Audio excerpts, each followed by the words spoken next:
Hey guys, today I'm going to show you how I made this wooden birthday card for my wife, who is made of pure magic, so she will no longer be aging. So this will be good for many years to come. I start this project with my piece of walnut, which is about 3/4 of an inch, so I need to run it through the planer several times to get it down to 1/2 inch. The little piece in front and back is to reduce snipe on the planer. I then square up one end of this piece, which has already been ripped down to 8 inches. I then mark 8 inches on the piece of walnut, and then on the chop saw take it down to an 8-inch square.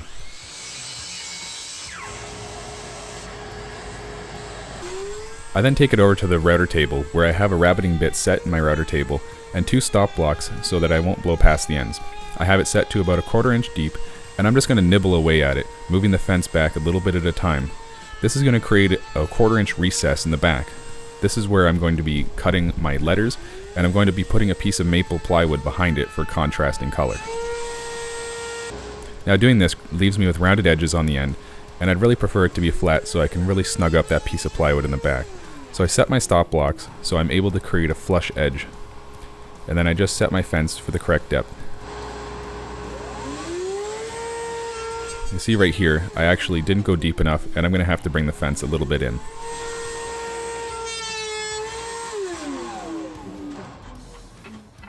I then take some LePage spray adhesive, spray it on both sides of the template and the wood, wait about 30 seconds, and they stick together very nicely. I then drill 2 holes within the box. This is where the hole is going to be for the picture. This is to allow my scroll saw blade to slip through, and so I can cut out the square inside. The second hole really wasn't necessary.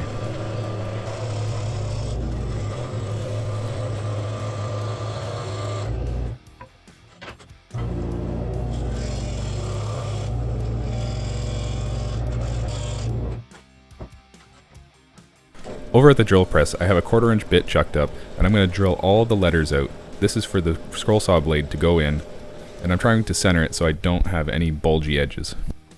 Now if you had a CNC machine, you'd be on easy street. Unfortunately, I don't, just a scroll saw.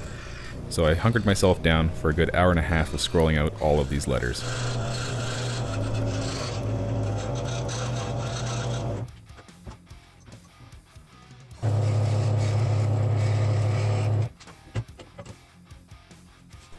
I then remove the template just by peeling it off. I've heard people have had good results with a heat gun. I didn't go ahead and try this. I did peel it off, some got stuck, and it wasn't really a big deal. I came back with a sharp chisel, just kind of peeled it all off slowly. All in all, it probably took me about 2 minutes, so no big deal. After it was all removed, I hit the front and back with some 220 grit sandpaper just to knock off the little burrs that's left from scroll sawing out the pattern.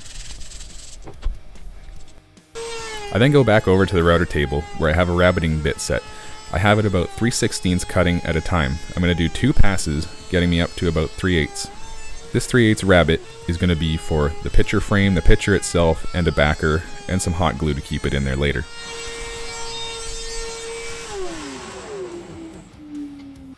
Now as you can see, the rabbiting bit leaves us with a rounded corner, so I come back with the chisel and knock out all the corners to 90 degrees.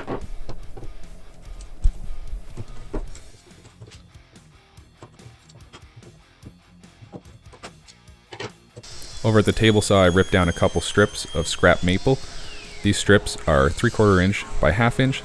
I then mark my 8 inches for the length on each side and cut the miters on both ends.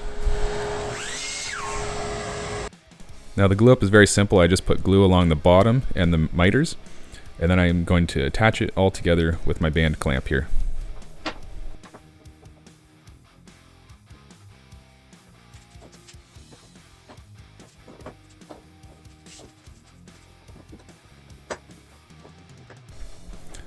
I then press firmly against the table, the edges, and the center, make sure everything is flat, and tighten the band clamp. So I harvested an old picture frame from a yard sale. I think it cost me $1.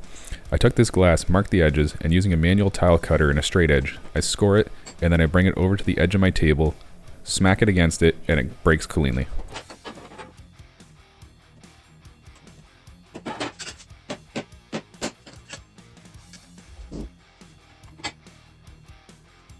The back piece of hardboard there was simply harvested from the same picture frame as the glass. Off camera I measured up what I need for the maple plywood to go behind the letters. This was about 7 inches by 2.5 or so. Now here I want to place my glue very strategically. I don't want any squeeze out getting into the letters. So I place the piece down on the little bit of glue that I have, and to keep everything in place with some hot glue.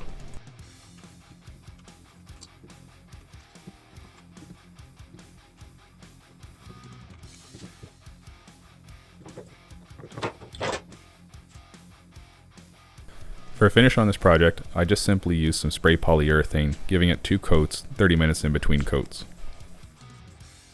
I put in the glass, I put in the pitcher, then the piece of hardboard, and then I attached some hot glue to the back. This will keep it in place. Should I ever need to replace the frame, it's easy enough to get out.